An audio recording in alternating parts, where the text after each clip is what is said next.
Assalamualaikum warahmatullahi wabarakatuh. Saya Tria Johandayani dengan NIM 1872150052 dari Prodi Pendidikan Ekonomi.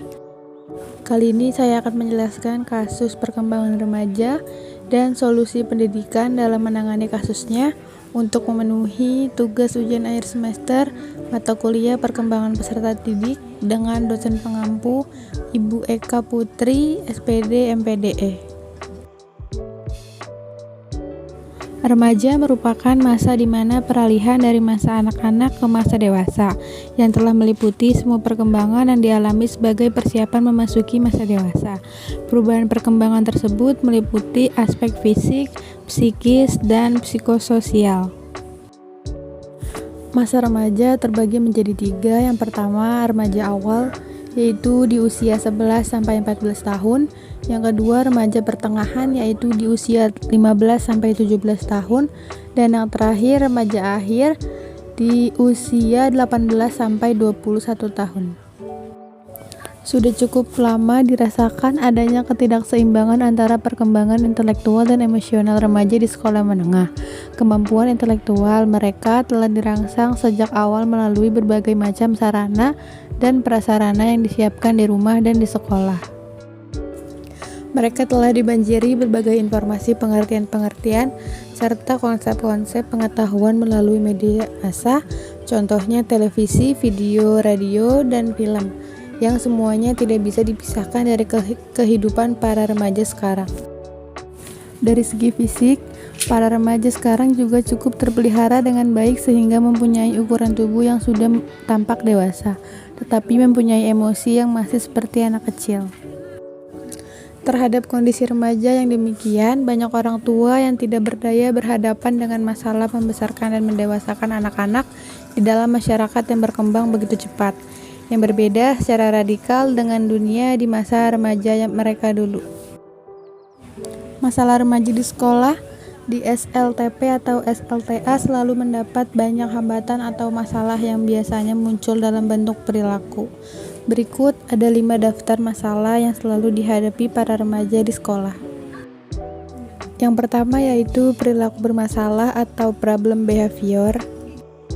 Masalah perilaku yang dialami remaja di sekolah dapat dikatakan masih dalam kategori wajar jika tidak merugikan dirinya sendiri dan orang lain.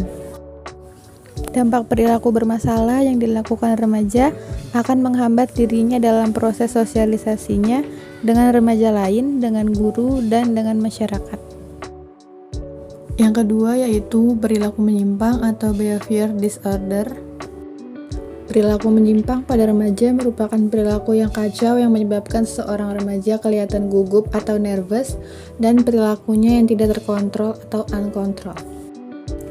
Seorang remaja mengalami hal ini jika ia tidak tenang, unhappiness, dan menyebabkan hilangnya konsentrasi diri. Selanjutnya ada penyesuaian diri yang salah atau behavior maladjustment. Perilaku yang tidak sesuai yang dilakukan remaja biasanya didorong oleh keinginan mencari jalan pintas dalam menyelesaikan sesuatu tanpa mendefinisikan secara cermat akibatnya. Perilaku menyontek, bolos, dan melanggar peraturan sekolah merupakan contoh penyesuaian diri yang salah pada remaja di sekolah menengah. Selanjutnya ada perilaku tidak dapat membedakan benar dan salah atau contradictional. Kecenderungan pada sebagian remaja adalah tidak mampu membedakan antara perilaku benar dan salah. Wujud dari conduct disorder adalah munculnya cara pikir dan perilaku yang kacau dan sering menyimpang dari aturan yang berlaku di sekolah. Penyebabnya karena sejak kecil orang tua tidak bisa membedakan perilaku yang benar dan salah pada anak. Wajarnya orang tua harus mampu memberikan hukuman atau punishment pada anak saat ia memunculkan perilaku yang salah dan memberikan pujian atau hadiah reward pada perilaku yang benar.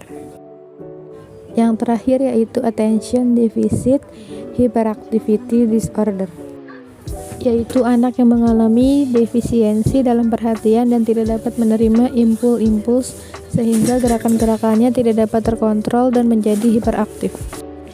Remaja di sekolah yang hiperaktif biasanya mengalami kesulitan dalam memusatkan perhatian sehingga tidak dapat menyelesaikan tugas-tugas yang diberikan kepadanya atau tidak dapat berhasil dalam menyelesaikan tugasnya. Lalu apa peranan lembaga pendidikan untuk tidak segera mengadili dan menuduh remaja sebagai sumber segala masalah dalam kehidupan di masyarakat? Bagaimana lembaga pendidikan di sekolah dalam memberikan bobot yang profesional antara perkembangan kognisi, afeksi, dan psikomotor anak? Akhir-akhir ini banyak dirasakan beban tuntutan sekolah yang terlampau berat kepada para peserta didik. Siswa tidak hanya belajar di sekolah, tetapi juga dipaksa oleh orang tua untuk mengikuti kegiatan ekstrakurikuler di sekolah dan mengikuti les tambahan di luar sekolah. Faktor kelelahan, kemampuan fisik, dan kemampuan inteligensi yang terbatas pada seorang anak sering tidak diperhitungkan oleh orang tua. Akibatnya, anak-anak menjadi kecapean dan overacting dan mengalami pelampiasan kegembiraan yang berlebihan pada saat mereka selesai menghadapi suasana yang menegangkan dan menekan dalam kehidupan di sekolah.